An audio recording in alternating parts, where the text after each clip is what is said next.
जमलेल्या तमाम मराठी बांधवांनो, भगिनींनो आणि मातांनो,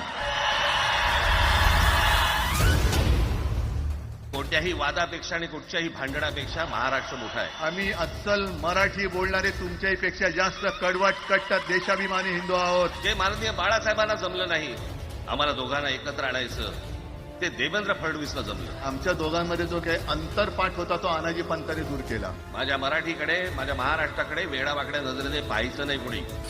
पण आजपासून सुरुवात झालेली आहे. पण जर जास्ती नाटकं केली तर कानाखाली आवाज काढलाच पाहिजे तुम्ही. एक तर आम्ही कोणाची दादागिरी करणार नाही, पण कोणी दादागिरी केली तर आम्ही ती सहनही करणार नाही. की ही मराठीसाठीची एकजूट ही कायम राहावी.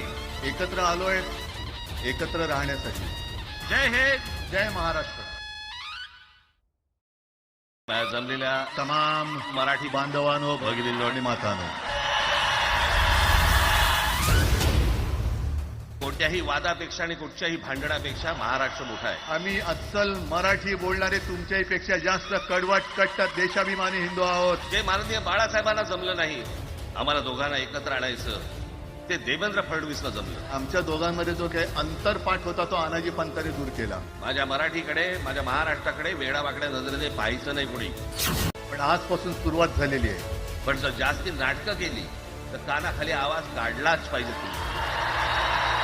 एक तर आम्ही कोणाची दादागिरी करणार नाही, पण कोणी दादागिरी केली तर आम्ही ती सहनही करणार नाही. की ही मराठीसाठीची एकजूट ही कायम राहावी. एकत्र आलोय एकत्र राहण्यासाठी. जय हिंद. जय महाराष्ट्र.